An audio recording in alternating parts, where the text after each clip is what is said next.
Bismillahirrahmanirrahim. Assalamualaikum warahmatullahi wabarakatuh. Alhamdulillahi rabbil alamin. Wal 'aqibatu lil muttaqin wa la 'udwana illa 'alal zalimin.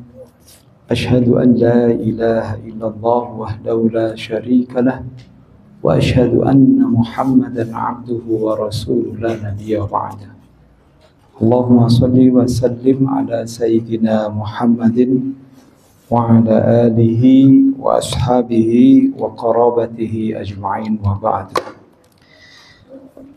Alhamdulillah, untuk yang kesekian kalinya kita alhamdulillah juga diberikan kesehatan, sehat walafiat jasmani rohani kita, sehingga pada malam hari ini maghrib kita bisa lakukan, atau salat maghrib kita bisa tunaikan dan kita lakukan secara berjamaah di Masjid Hubul Huda.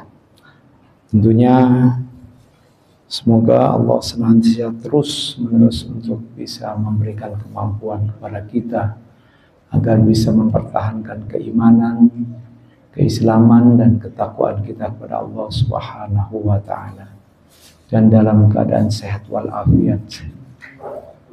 Karena tanpa sehat, tanpa sehat kalau nggak salah, saya baru saja saya sakit ya. Ada sekitar 4 hari kali saya itu nggak bisa kemana-mana. Untuk mengerjakan sholat aja berat sekali gitu. Karena gara-gara gigi yang goyang. Gigi yang goyang lama-lama. Dari almarhumah waktu itu udah menyarankan untuk bisa dicabut gitu. Saya nggak mau. Nah sekarang istri yang kedua juga ayo, nggak mau. Giliran kena langsung itu bisa kemana-mana Pak ya. Masya Allah, kesarap di kepala terasa nyut. Terus begini pergelangan persendian semua terasa luar biasa. Ruku untuk sempurnanya susah gitu, sakit sekali.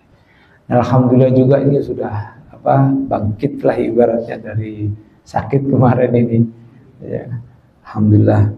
Tentunya saya juga berharap kepada bapak-bapak semuanya dalam keadaan sehat walafiat. Amin ya rabbal alamin. Baik, mari kita buka saja langsung dan kita baca suratul Fatihah. Al-Fatihah. A'udzu billahi minasyaitonir rajim. Bismillahirrahmanirrahim. Alhamdulillahirabbil alamin. Arrahmanir rahim. Maliki yaumiddin. Iyyaka na'budu wa iyyaka nasta'in. Ihdinas siratal mustaqim. Siratal ladzina an'amta 'alaihim ghairil maghdubi 'alaihim waladdallin. Amin.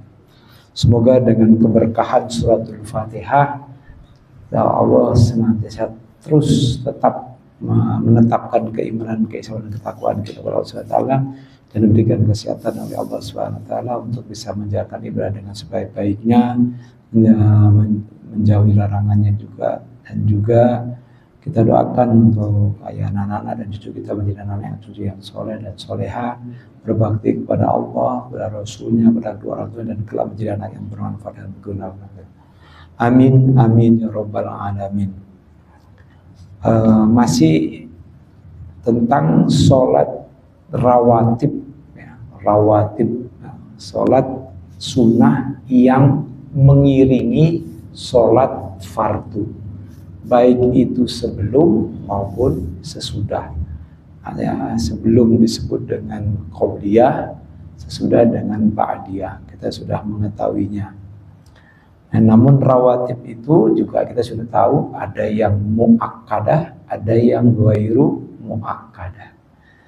Pada waktu yang lalu kita sudah bahas tentang sholat sunnah muakkadah, artinya yang sangat dianjurkan, di mana kita sebaiknya jangan sampai untuk ketinggalan untuk melaksanakan sholat sunnah muakkadah yang mengiringi sholat fardu, atau sholat rawatib yang mengiringi sholat fardu yang muakkadah.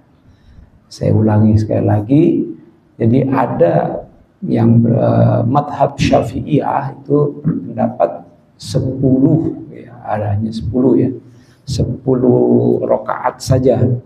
Ya. Sedangkan mazhab yang lainnya kalau nggak di sini waktu itu disebut ya itu ya kayak Imam Malik kalau nggak salah ya. Pokoknya selain dia sebagian imam mazhab mengatakan 12 rakaat, di mana di qobliyah sholat duhur ditambah 2 rakaat, dan itu hadisnya ada ya, hadisnya ada yang riwayatnya cuma 2 rakaat, ada yang riwayatnya cuma riwayatnya 4 rakaat. Waktu dulu pernah kita sudah sebelumnya itu pernah juga sudah bahas gitu ya, terkait yang disebut dengan yang 4 rakaat ya. Ya, dia 2 rakaat di sebelum sholat zuhur ya, sebelum sholat zuhur. Nah, kalau yang terkait dengan 2 rakaat saja itu ada hadisnya juga banyak di sini juga. Hanya saja ada tambahan ya, di mana hadis sesudahnya itu terkait dengan ba'dal jum'ah. Ya, ba'dal jum'ah itu kan bukan zuhur kan ya, ba'dal jum'ah. Tapi di sini hadisnya, teksnya itu jelas gitu, sahih hadisnya. Di situ ditambah sedikit ada, cuma istilahnya tidak rokata ini tetapi sajdata ini, tapi maknanya sama, itu bermakna 2 rakaat. Di sini disebut ditambahnya di hadis yang diriwayatkan oleh di sini dari sahabatnya sih, sahabat dari Abdullah ibnu Umar ya, Abdullah ibnu Umar itu kata-katanya wa ba'dal jumu'ati sajdata ini ya. Nah, ketika menjelaskan ketika menerangkan wa ba'dal jum'ati sajdata ini, dan setelah Jumat pun ada rawatibnya ya, rawatibnya di sini sebutnya rawatib muakkad ya, rawatib muakkadah setelah sholat Jumat, yaitu 2 rakaat. Nah, dijelaskan di bawah di kitab ini disunahkan pula tidak hanya setelah Jumatnya, tetapi di sini ada kata-kata wa yundabu qabluha aidon rakaatani, karena ada hadis yang menguatkan tentang qobliyah Jumat tersebut, yaitu baina kulli adzanaini sholatun ya, bal hiya kadzuhri fil qobliyati wal ba'diyati. Jadi sholat Jumat itu seperti sholat zuhur ya, di mana memiliki qobliyahnya dan juga memiliki ba'diyahnya. Jadi ini yang berpendapat bahwa adanya qobliyah di sebelum sholat Jumat, dengan hadis tadi yang saya sebutkan. Nanti waktu itu juga kita sudah baca bahwa di antara setiap dua azan ya, 2 azan itu ada sholat. Nah, makna 2 azan ini disebutkan al-adhanani, yakni huma al-adhanu wal iqamatu. Nah, jadi yang dimaknai dengan azanani di dalam hadis tersebut adalah azan dan iqamat. Oleh karena itu, karena ada 2 azan, yaitu azan dan iqamat ya, nah, maka di situ ada sholat sunnah ya. Tapi bagi yang tidak ada qobliyah juga itu sesuai dengan pendapatnya dan sesuai dengan hadis yang dia riwayatkan, karena dia mengatakan itu bukan sholat qobliyah, melainkan sholat menunggu datangnya waktu sholat Jumat. Jadi seberapapun dilakukan. Namun alasan di bawah Nah ini banyak perbedaan pendapat, yang namanya perbedaan pendapat ya. Mana sudah saya jelaskan di bawah itu ada perbedaan pendapat. Ada yang juga mengatakan makruh melakukan sholat qobliyah Jumat pada saat itu. Nah, pendapat yang mengatakan makruh itu ibaratnya dijawab lagi oleh pendapat yang mengatakan tidak, itu makruh karena ya melaksanakannya itu pas zawal. Pas zawal itu artinya bergeser matahari, pas mau bergeser ya, atau pas tepat matahari tepat di atas kepala kita.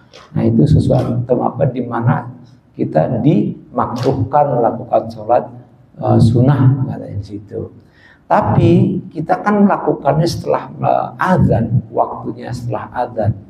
Maka setelah azan itu adalah sudah terjadi zawal, sudah tergelincir. Maka di situ terbantahlah bahwa kalau itu makruh. Bahkan di sini disebutkan ya, di sini yang melakukan itu diantaranya terkait sholat sunnah qobliyah Jumat ya. Di situ adalah di sini disebutkan kemarin yang mana ya, tentang di sini wabah dari Jumat nomor 4. Nah di sini waktu zawal wa sunnatul ba'da zawal.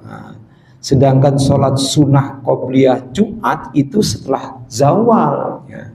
Maka bukan pada saat zawal atau pada saat tepat matahari atas kepala kita.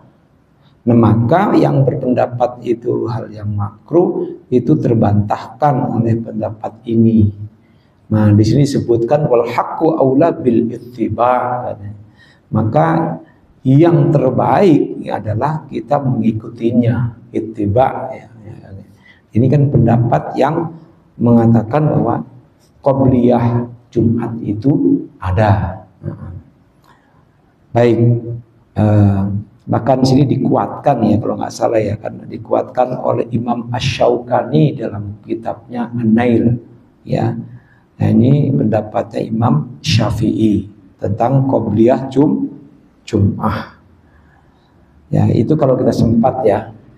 Kadang-kadang kan kita kan sholat di suatu tempat di masjid gitu kan. Ada yang tidak ada ininya, nggak ada jedanya lah gitu. Masih enak sih kalau ada dua azan ya, dua azan sesungguhnya seperti yang dikatakan oleh Ustaz Syamsul kemarin ya. Nah, dua azan sesungguhnya itu artinya yang pertama azan masuknya waktu sholat zuhur atau waktu Jumat. Waktu yang kedua azan kedua adalah azan pada saat untuk di mana khotib naik mimbar, setelah khotib naik mimbar ya. Adzan Jumat lah menyebutnya ya. Nah itu. Nah, tapi memang kasus dua adzan ini kan tercetuskan pada masa Khalifah Utsman bin Affan. Ya, Khalifah Utsman bin Affan yang mencetuskan. Mengapa? Karena di masa Khalifah Utsman bin Affan ini masyarakat umat Islam itu sudah mulai sibuk dan banyak kesibukan dalam perdagangan, dagang. Ya artinya disitulah dikumandangkan azan sekali, malah masih banyak sibuk di dalam pekerjaannya yaitu dagang. Makanya sebenarnya kan jelas di dalam Al-Quran surat Al-Jum'ah ya. Ya kan, ya ayyuhalladzina amanu idza nudiya lis-sholati min yaumil jumu'ati fas'au ila dzikrillah. Ya, wahai orang-orang yang beriman, apabila dikumandangkan azan atau dipanggil nudiya itu kan untuk mengerjakan sholat Jumat. Nah, sedangkan Jumat sendiri maknanya jam'u, artinya berkumpul. Ya, artinya harus berkumpul, terutama di sini adalah bagi kaum laki-laki yang hukumnya wajibul ain. Mohon maaf ya. Ada. Assalamualaikum. Saya lagi ceramah nih Pak Darso. Iya, iya kenapa? Oh iya siap-siap, insya Allah. Insya Allah ya, insya Allah. Ya. Assalamualaikum. Ya. Kebetulan barusan ada yang meninggal juga di tempat kami. Ini mungkin pas di RT beliau nih, dia langsung nelpon saya. Baik, kita lanjutkan. Sekarang kita masuk kepada judul baru nih, ar-rawatibu ghairul muakkadati. Solat sunnah rawatib yang tidak ditekankan atau yang tidak sangat dianjurkan ya. Maksudnya kurang ditekankan lah, bukannya dianjurkan, kurang ditekankan. Nah itu. Ya, tetapi tetap saja kalau kita lakukan ya mendapatkan pahala gitu. Ya kan? Apalagi untuk kita seusia begini kan sayang kalau nggak dilakukan gitu ya. Walaupun itu ghairu muakkadah, Nabi pernah melaksanakan juga, hanya tidak sesering ketika melakukan yang muakkadah. An Abdullah bin Mughaffal, dari Abdullah bin Mughaffal radhiyallahu anhu, dari Allah meridhoinya, dari anin Nabi sallallahu alaihi wasallam maqal, dari Nabi Muhammad sallallahu alaihi wasallam bersabda. Nah ini dalil yang kemarin juga kita ini, tapi redaksinya berbeda. Baina kulli adzanaini salatun marrataini thumma qala fi tsalitsati liman syaa. Rawahul khamsatu illa Tirmidzi. Kalau kemarin ini kan tidak lengkap gitu dia. Nah ini lengkapnya ini. Di antara setiap dua adzan ada sholat. Marrataini, Nabi Muhammad itu mengulang kata-kata ini sampai 2 kali.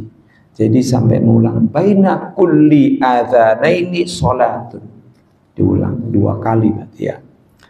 Summa qala fi tsalisati, kemudian pada saat beliau mengucapkan kali yang ketiga ya, ditambah dengan kata-kata liman syaa, bagi siapa yang menghendaki. Nah, bagi siapa yang ingin. Ya, kalau enggak ya enggak apa-apa gitu. Cuman mengapa Nabi mengatakannya 3 kali gitu. Ya, coba. Ya kan pengulangan itu juga bisa menunjukkan penegasan. Ya kan? Penegasan juga ya. Sampai ibaratnya sampai 3 kali Nabi mengatakan baina adzanaini, ya, baina kulli adzanaini sholatun, baina kulli adzanaini sholatun, sampai 3 kali.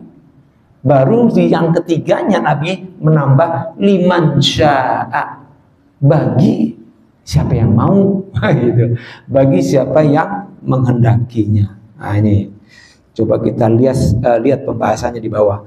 Rawahul khamsatu illa Tirmidzi. Ya, diriwayatkan imam yang 5 kecuali Imam Tirmizi. Berarti Imam Tirmizi tidak meriwayatkan. Berarti Imam Bukhari meriwayatkan, ya. Muslim meriwayatkan, ya. Terus Abu Daud, ya. Terus Nasai, Tirmizi enggak kan? Berarti langsung Ibnu Majah. Berarti 5 ini. Tirmizi tidak meriwayatkan seperti ini gitu ya. Ini yang penjelasan tadi ya. Al-adzanani huma al-adzanu wal iqamatu, ya, min babit taghlib fa fihi talabun nafilati qabla kulli faridatin wa fi riwayatin ma min sholatin maktubatin illa wa baina yadaiha sajdatani. Ya. Jadi 2 adzan itu yang dimaksud adalah adzan dan iqamah. Ini dibahas juga di dalam bab taglib, pembiasaan gitu ya. Pembiasaan dan untuk apa ya? Untuk memberi semangat pencitraan kepada melakukan hal-hal yang disunahkan oleh Rasulullah Shallallahu Alaihi Wasallam atau Rasul. Sekalipun dia ghairu muakkadah, ya, ghairu muakkadah, tapi Nabi mengulang 3 kali ya. Ya, fafihi talabun nafil. Di dalam hadis ini ada ada perintah atau ya tuntutan, ada di sini perintah untuk melakukan sholat sunnah ya sebelum setiap kali sholat fardu ya. Nah, ini, dan dalam satu riwayat disebutkan tidaklah sholat wajib itu dilakukan kecuali di antara keduanya itu ada 2 kali sujud. Jadi ada 2 sujudnya. Ya, maksudnya di antaranya ada 2 kali sujud, itu maksudnya ada 2 sholat sunnah, 2 rakaat. Kalau ini hadis riwayatnya.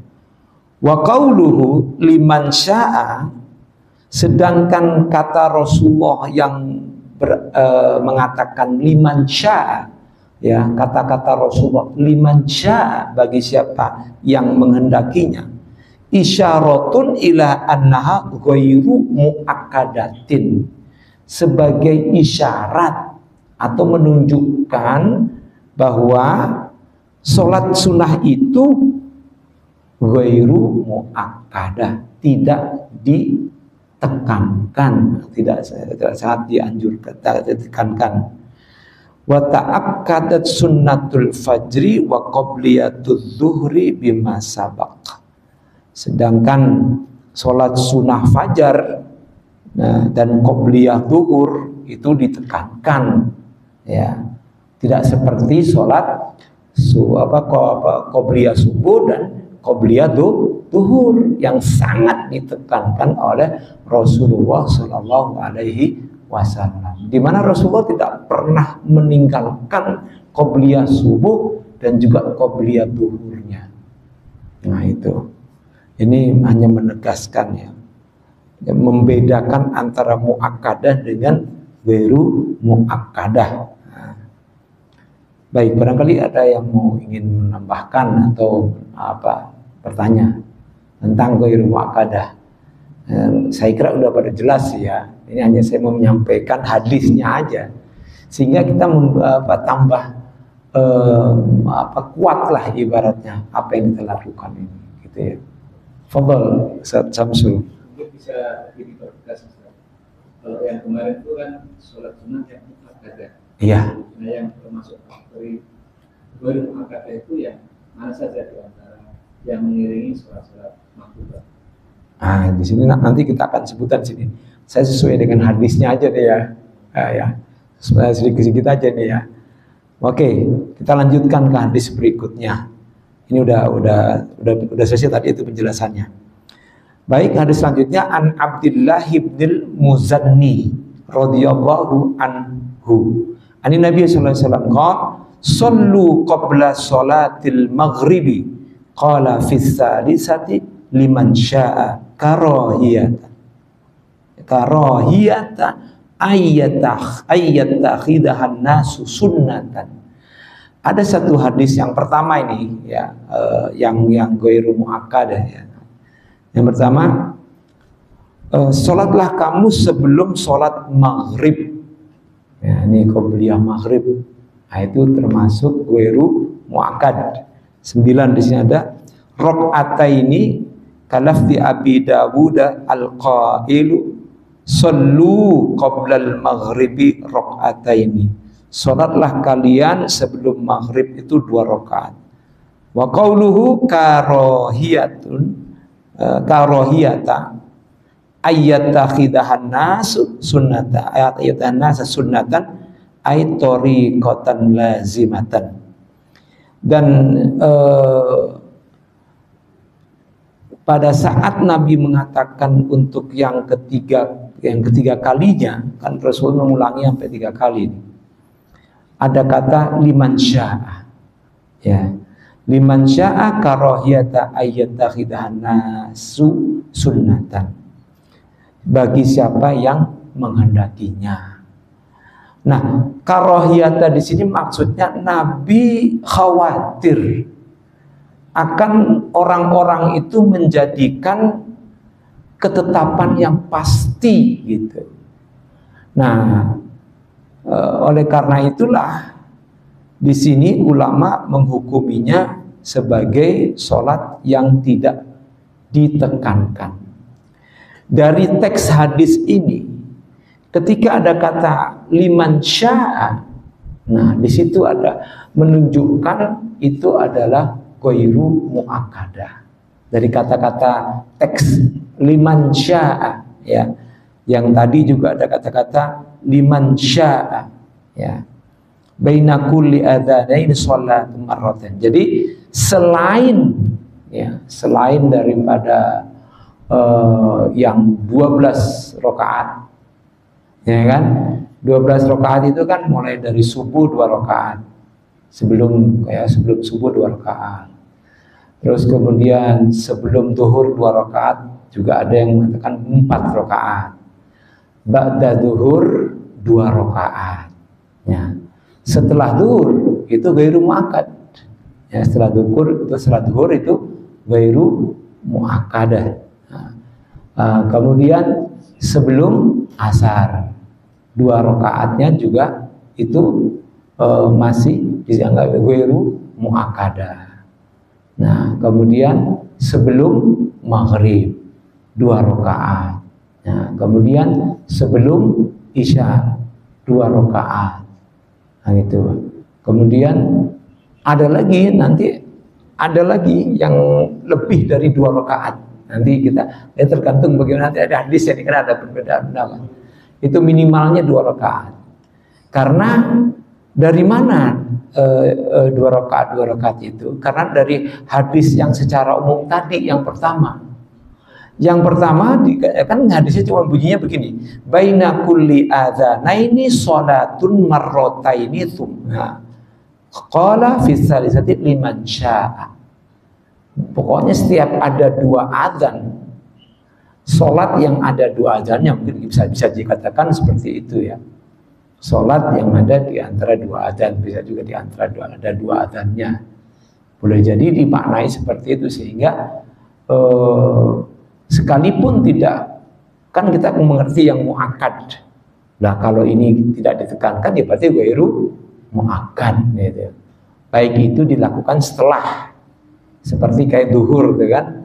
Ya, setelah zuhur, ya kan, setelah zuhur kan 2 rakaat, tapi setelahnya ada 2 rakaat lagi. Setelah zuhur ya 2 rakaat, ya ini benar. Kalau yang 2 rakaat setelah zuhur itu muakkadah, ya kan, muakkadah. Maksudnya setelah itu ada tambahan lagi 2 rakaat, ya itu ghairu muakkadah. Tapi bagi siapa yang ingin, silakan lakukan lagi gitu. Kalau melihat hadis yang umum tadi, yang pertama, yang awal tadi. Nah, ketika hadis yang kedua lebih khusus ke sholat maghrib, ya kan? Sallu qabla sholatil maghribi. Nah, Rasul menambah yang ketiga kalinya liman syaa, sambil menambah kata-kata karahiyata ayyatakhidahan nasu, ya, sunnatan. Nah, jadi Rasulullah khawatir, takut, ya, akan menjadikan sholat ini sebagai suatu kepastian sunnahnya. Padahal kepastian itu artinya menunjukkan bahwa itu muakkadah, gitu. Padahal itu ghairu. Nah, di sini dari makna inilah kemudian para ulama menetapkan itu adalah ghairu muakkadah. Jadi kata-kata liman syaa. Nah, inilah pentingnya untuk kita mengerti hadis ini ada korelasinya enggak dengan kata-kata sesudahnya atau dengan kata-kata sebelumnya.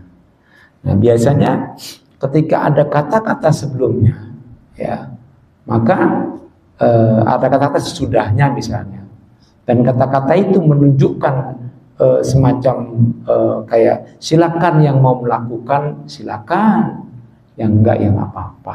Arti itu ada isyarat, disebut liman syaa itu isyarat annaha ghairu muakkadah. Jadi sebagai satu isyarat bahwa sholat yang dilakukan itu adalah ghairu muakkad. Baik, kemudian sini ada penjelasannya tentang hadis yang kedua. Tariqatan lazimatan, ayat ikhatan nazar sunnatan ay tariqatan lazimatan, ya secara pasti ya. Fa fihi istihbabu qabliyatil maghribi. Nah, sedangkan setelah sebelum ini bukan sedangkan, di dalam hadis ini ada semacam ini istihbab itu istilah menunjukkan itu sunnah, tapi sunnahnya ya sunnah biasa, itu istihbab, apa yang dianjurkan, yang disukai. Istihbab itu kan dari kata habba, hubbu, ya sesuatu yang disenangi, ya gitu aja istihbab. Kalau Imam Malik kan membagi itu ya sunnah itu ya, tapi kalau Imam Syafi'i tidak, sunnah ya semua sunnah. Jadi kalau Imam Malik kan waktu itu kita pernah bahas ya, Imam Hanafi kalau nggak salah Imam Hanafi ya, itu kan membagi ada fardu, ada wajib, ada sunnah, di bawahnya sunnah ada fardu, ada wajib, ya kan, terus ada sunnah. Nah, sunnah ini sunnah muakkadah ya, sunnah. Makanya sunnah ini lebih tinggi, sunnah yang lebih tinggi, sunnah muakkadah, pokoknya sunnah. Baru kemudian ada tatawu, ada istihbab, ada mandub, ada itu dibeda-bedakan untuk menunjukkan kapasitas derajat daripada sholat itu sendiri hukumnya gitu. Tetapi kalau mazhab Syafi'iyah ya semua sunnah dianggapnya begitu. Imam Hambali ya semua sunnah gitu. Ya, tapi kalau Imam Hanafi tidak. Ya, ada yang dianggap itu sebagai hal yang wajib. Ya, ada di atasnya wajib fardu. Fardu beda, kalau fardu itu udah semacam kayak kalau haji itu ya, kan ada rukun, ada wajib, ya kan? Ada rukun haji, ada wajib haji. Tapi kalau rukun haji ditinggalkan salah satunya, hajinya tidak sah, harus diulang tahun depan. Tetapi kalau wajib haji salah satunya ditinggal, haji tetap sah, cuma dia harus membayar dam, 1 ekor kambing, menyembelih 1 ekor kambing misalnya. Nah gitu. Itu Imam Hanafi membaginya seperti itu, memahami hukum-hukum derajat hukum itu apa, jadi sehingga turunannya itu mazhab Hanafi seperti itu. Baik, kita lanjutkan. An Ummi Habibah radhiyallahu anha, dari Ummu Habibah. Ummu Habibah ya, ini juga termasuk dari istri Nabi Muhammad SAW ya. Ani Nabi sallallahu alaihi wasallam qol man hafadha ala arba'i raka'atin qabla dhuhri wa arba'in ba'daha harramahullahu 'alan nar. Nah, ini hadis.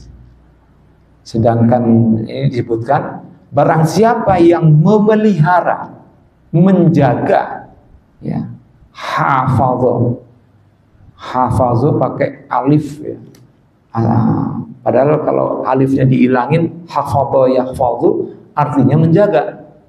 Tapi ini ada alifnya ya, itu bisa maknanya saling, bisa maknanya itu limutawati fa'ala, maksudnya melakukan dengan giat gitu. Menjaganya tidak sekedar menjaga, tapi menjaga dengan giat gitu ya. Nah, man hafadha ya, siapa yang memelihara 4 rakaat sebelum sholat duhur ya, qobliyah zuhur, dan 4 rakaat setelahnya ba'diyahnya 4 rakaat. Nah, ini kita lihat penjelasannya. Sabaq ta'akkadasnataini minha. Berarti ada 2 rakaat yang muakkadah darinya. Ya. Kan itu 4 rakaat sebelum zuhur dan 4 rakaat sesudah zuhur. Kalau berpendapat itu 10 rakaat, 10 rakaat ya, yang muakkadahnya, berarti sholat zuhur qobliyahnya cuma 2, ba'diyahnya cuma 2. Jadi 2-nya itu adalah ghairu muakkadah. Nah, begitu. Nah, ini menunjukkan ghairu muakkadah berarti 2-nya. Berarti qobliyahnya. Tapi kalau dengan hadis yang sebelumnya kita pernah singgung juga, yang 2 rakaat, ada yang 4 rakaat, yang arba. Di sini ada juga di sini. Ya, yang terkait dengan itu zuhur tadi itu ya. Dulu pernah ada itu kalau nggak salah. Ada hadisnya ya, ada terkait dengan itu kalau nggak salah di sini kan. Arba'a raka'atin minal qamami qabla dhuhri. Nah, itu disebutkan bahwa itu termasuk muakkadah. Ada yang menyebutkan, ada yang menjumpai ya hadis yang seperti itu ya, menjumpai tentang 4 rakaat sebelum sholat zuhur itu adalah muakkadah. Ya. Ya, kalau ini kan kalau di kampus saya itu ajan 2 kali, ada ajan awal sama ajan subuh ya. Iya. Ajan awal, ajan subuhnya. Di antara 2 itu ada sholat subuh juga ya. Kalau di kampus itu ajan awal itu jam 3 subuh. Nah, subuh ada lagi ajan. Iya. Itu ada itu juga kalau ajan subuh itu ada ininya Pak. Ada pernah Nabi juga maksudnya memerintahkan juga. Jadi ada adzan untuk membangunkan qiyamul lail, ada itu, terus kemudian adzan yang sesungguhnya yaitu adzan ketika sholat fajar tiba. Nah, itu ada. Itu di Masjidil Haram juga terjadi, di Masjid Nabawi juga terjadi ada. Ya, saya waktu itu kaget juga, azan juga gitu. Wah, tapi masih jam segini kok udah azan ini, ada azannya. Sekitar jam 3 lah kalau nggak salah itu azannya. Antara jam 3-an kalau nggak salah itu azan. Nah, azan seperti itu sebenarnya azan untuk membangunkan umat Islam untuk melakukan sholat qiyamul lail, gitu.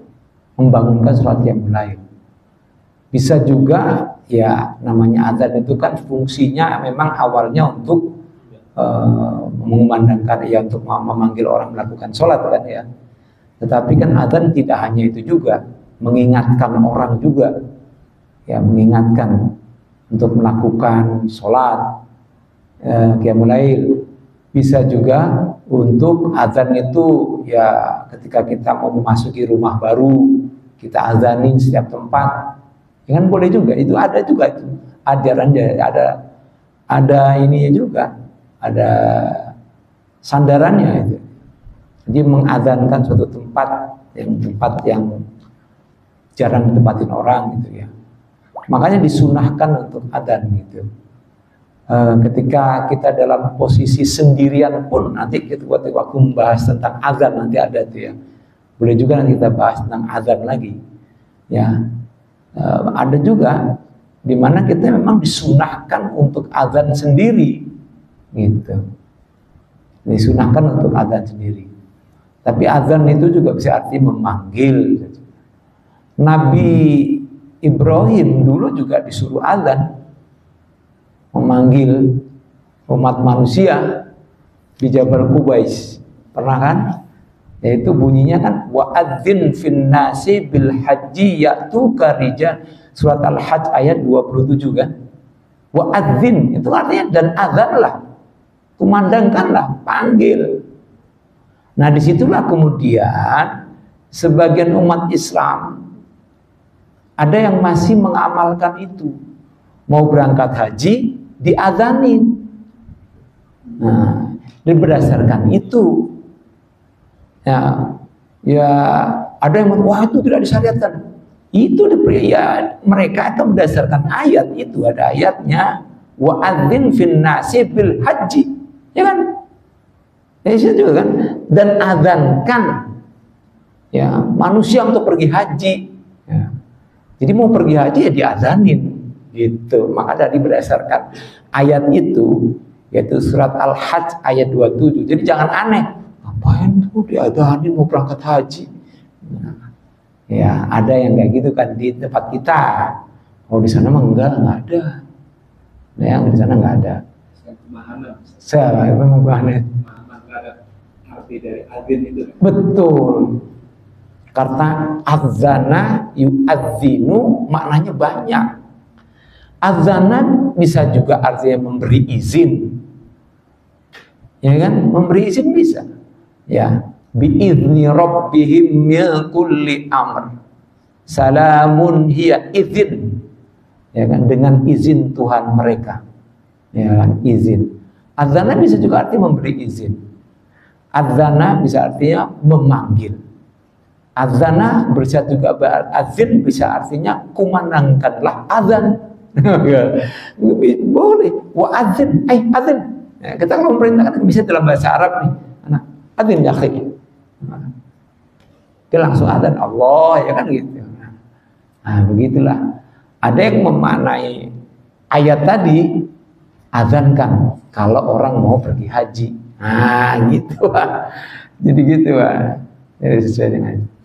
Nah, oleh karena itu fungsi adzan itu banyak, tidak hanya memanggil orang untuk melakukan sholat atau tanda waktu masuk sholat, ya tanda waktu sholat. Sedangkan iqomah, ya hakikatnya itu adalah tanda dimulainya sholat berjamaah. Tanda dimulainya sholat berjamaah, ya kan gitu.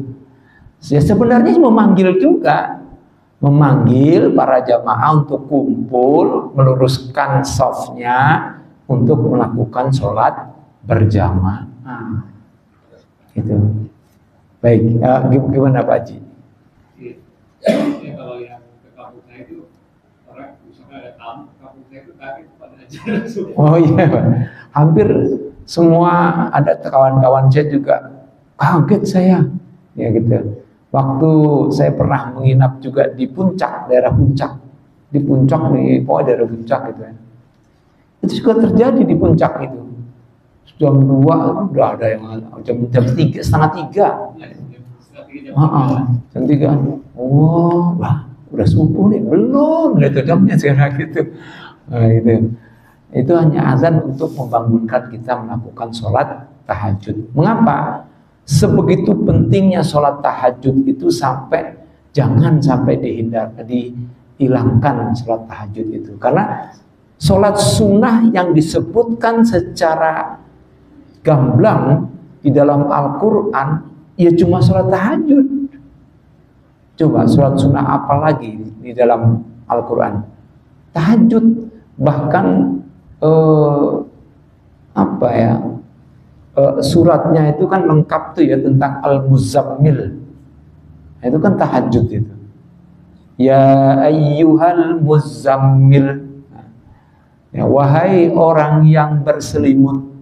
Dulu Nabi yang berselimut. Nah kalau sekarang kita gitu loh, maksudnya gitu. Ya ayyuhal muzammil, wahai orang yang berselimut. Qumil lail. Bangun. Qiyamul lail, qumil lail, perintah. Nah, cuma perintahnya wajib apa sunnah? Siapa yang membilangin ayat itu wajib atau sunnah? Ulama. Dulu sebenarnya bukan ulama ya, ulama juga iya. Maksud saya gini, awalnya waktu pertama kali turun surat Al-Muzammil itu Pak, Semua para sahabat menganggapnya wajib. Sehingga di ujung surat Al-Muzammil itu ayat 20, wa ta'ifatum minal ladzina ma'ak, dan ada sekelompok orang yang mengikutimu di belakangmu. Artinya berjamaah tuh pada ngikut pada Nabi. Cuma Nabi bacaannya panjang-panjang. Mengapa Allah mengatakan inna rabbaka ya'lamu, sesungguhnya Tuhanmu ya'lamu, mengetahui, annaka taqumu adna min thulutsayil lail, bahwa kamu kadang qiyamul lail 2/3 malam, kata Allah. Ya kan itu kan? Thulutsayil lail. Anisfahu, atau 1/2 malamnya. Wa thulutsahu, atau 1/3 malamnya, kata Allah. Terus Allah mengatakan wallahu yuqaddirul laila wan nahar. Hai Muhammad, Allah yang menentukan kadar waktu siang dan malam. Itu. Wa ta'ifatun minal ladzina, dan banyak juga orang yang mengikuti di belakangmu. Maka ujungnya akhirnya apa? Fataba alaikum, Allah memaafkan kamu. Kalau saya bingungnya begini di ayatnya itu, Pak. Inna rabbaka. Nah, pas inna rabbaka di ayat 20 surat Al-Muzammil. Nah, itu perlu dibuka itu ya, Pak. Tafsirnya. Inna rabbaka, ka, itu kan tunggal. Berarti untuk nabi. Inna rabbaka ya'lamu annaka, berarti untuk nabi. Taqumu adna min thulutsayil lail wa ta'ifatu minal ladzina ma'aka, ka, nabi. Nah, tapi ketika ma'aka terus wallahu yuqaddirul laila wan nahar, alima allam tuhsuhu, alima allam tuhsuhu, ya, alima, Allah juga mengetahui, alima allam tuhsuhu, bahwa kamu tidak akan bisa menghitung atau apa ya, tuhsuhu ya, bisa menghitunglah kadar kemalaman itu, malam siang itu, tuhsuhu. Fataba alaikum, tapi ketika fataba alaikum, Allah memaafkan kalian gitu loh. Kok kenapa nggak fataba alaika gitu? Saya juga bingung gitu. Berarti banyak para sahabat itu yang mengeluh gitu. Banyak para sahabat yang mengeluh mengikuti berjamaah sholat qiyamul lail dengan Nabi, karena Nabi panjang suratnya. Nah, disitulah kemudian barulah fakra'u. Nah, kenapa nggak fakro aja kepada Nabi, tapi fakra'u, maka bacalah oleh kalian ma tayassara minas Al-Quran, apa yang mudah bagi kalian. Nah, disinilah menunjukkan bahwa sholat qiyamul lail itu menjadi sunnah. Didukung lagi oleh ayat surat Al-Isra ayat 78. Ada kata-kata apa? Nafilah. Kata-kata nafilah itulah yang menunjukkan sholat tahajud itu sunnah. Coba kalau nafilahnya hilang, ya kan? Wa minal laili fatahajjad bihi nafilatan lak, ya kan? Ya. Dan sebagian malam hendaklah kau melakukan sholat tahajud nafilah sebagai tambahan. Kalau tambahan itu maknanya adalah sunnah gitu. Ulama lah yang kemudian menguatkan kata ini kata gitu. Ini kalau kita sendiri kemudian langsung membahas, oh nggak bisa segitunya. Maka kita bersyukur adanya para ulama yang luar biasa dengan kitab-kitabnya itu. Ya, kitab usul fikih terutama ya, yang menentukan untuk bisa mengatakan, oh ini menjadi sunnah, oh ini menjadi wajib. Nah, gitu. Karena kalau kita melihat semua perintah di dalam Al-Quran maupun hadis, ya asal pokoknya adalah wajib. Asal pokoknya, semua perintah asal pokoknya adalah wajib. Ya. Semua larangan asal pokoknya adalah haram. Itu. illa ma dallat dalilu ala, kecuali ada dalil lain yang kemudian menunjukkan keharamannya ini menjadi makruh. Makruhnya pun jadi nanti ada macam-macam nih para ulama. Ada yang bilang makruh tanzih, ada yang bilang makruh tahrim. Nah, itu macam-macam gitu.